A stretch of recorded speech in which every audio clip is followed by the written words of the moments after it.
कि भगवान की जो जन्मभूमि है उसके ऊपर ग्रहण लगा है।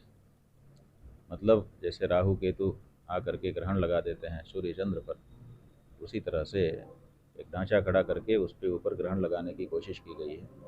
तो हम लोग चाहते हैं कि वो ग्रहण हटे और फिर से अनावृत भगवान की जन्मभूमि हमको दिखाई दे। नमस्कार, आप देख रहे हैं अपनी मथुरा न्यूज़ और मैं हूं आपके साथ में प्रतीक चतुर्वेदी। जिस प्रकार से हम आपको मथुरा से जुड़ी हर खबर दिखाते हैं, तो उसी में आज परम आराध्य स्वामी अविमुक्तेश्वरानंद जी आज मथुरा आए हैं और इनके द्वारा आज जो धर्म है उसके प्रचार के लिए एक प्रवचन किया जाएगा। जैसा कि आज इनका मथुरा भगवान योगीराज श्री कृष्ण की नगरी में आगमन हुआ है, तो जानेंगे कि इनको कैसी अनुभूति हो रही है। स्वामी जी, सबसे पहले तो अपनी मथुरा न्यूज में और भगवान योगीराज श्री कृष्ण की नगरी में आपका बहुत बहुत स्वागत है। मैं जानना चाहूँगा स्वामी जी, मथुरा में आने के बाद किस प्रकार की अनुभूति हो रही है आपको?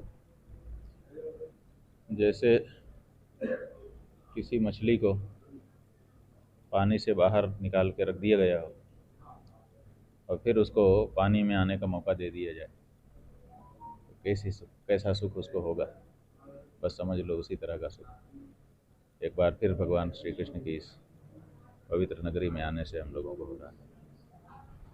जिस प्रकार से स्वामी जी आपके द्वारा धर्म को लेकर काफ़ी प्रचार किया जाता है और धर्म को प्रोत्साहन दिया जाता है और 4 जो शाखाएं हैं उनमें से आप प्रमुख हैं, तो मथुरा में आए हैं, क्या कहेंगे?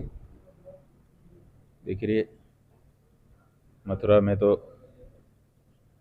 भगवान श्री कृष्ण की जन्मभूमि के दर्शन के लिए लोग आते हैं, लेकिन ग्रहण लगा हुआ है। ग्रहण के समय दर्शन तो नहीं हो पाता है, लेकिन अगर जब तब पूजा पाठ होम आदि किया जाए तो उसका बड़ा फल होता है। तो इस समय हम लोग जन्मभूमि पे जो ग्रहण है उस काल में प्रवास कर रहे हैं। तो हमको जब तब का फल तो मिल रहा है, लेकिन अब लंबा हो गया। अब हम लोग चाहते हैं ये जो ग्रहण लगा है वो हट जाए और फिर से भगवान की जन्मभूमि प्रत्यक्ष हमको दिखाई। स्वामी जी, अभी श्री राम मंदिर का जब निर्माण हुआ था तब सभी लोगों ने उसका समर्थन किया, आपने भी समर्थन किया, लेकिन प्राण प्रतिष्ठा जब हुई थी तो उस पर आपने एक अपना विवाद व्यक्त किया। क्या था, क्यों आपने ऐसा किया? जो बात बीत जाती है उसको बीत जाने देना चाहिए, अब उसकी याद क्यों दिला रहे हैं? लेकिन अगर पूछ रहे हो आप तो हम बताना चाहेंगे कि हमने कोई विवाद नहीं किया। हमने शास्त्र की जो मर्यादा है, शास्त्र का जो निर्देश है, विधि है, उसके बारे में अपनी बात कही।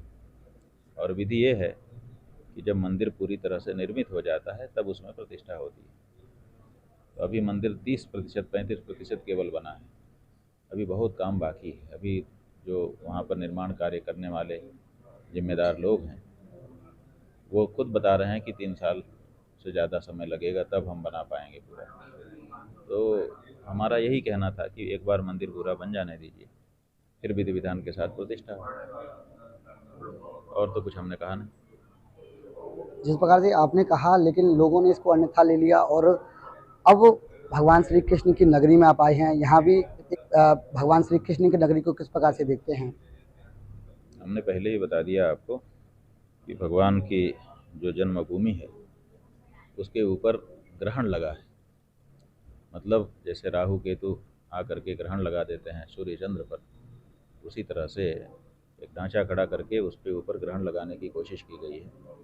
तो हम लोग चाहते हैं कि वो ग्रहण हटे और फिर से अनावृत भगवान की जन्मभूमि हमको दिखाई दे।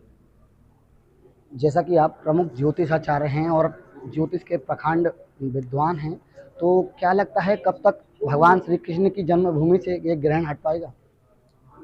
देखिए, समय जो है वो सामर्थ्य के ऊपर निर्भर करता है। हम जितनी गहराई से प्रयास शुरू करेंगे उतनी ही जल्दी हमको परिणाम मिल जाएगा। अगर हमारे प्रयासों में उतनी गहराई नहीं होगी तो विलंब लगेगा।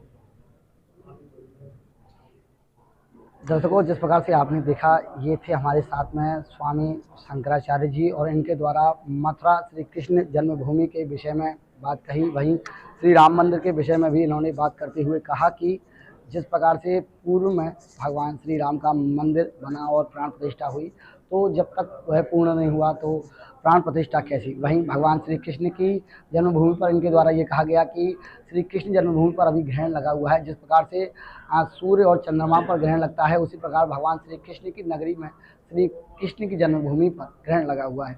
अब समय के अधीन हैं सभी लोग, तो देखना यह होगा कि समय कब आता है और कब ये ग्रहण हटता है। फिलहाल के लिए इतना ही। मैं अपने सहयोगी अभिषेक सिंह के साथ प्रतीक चतुर्वेदी, अपनी मथुरा न्यूज़ के लिए।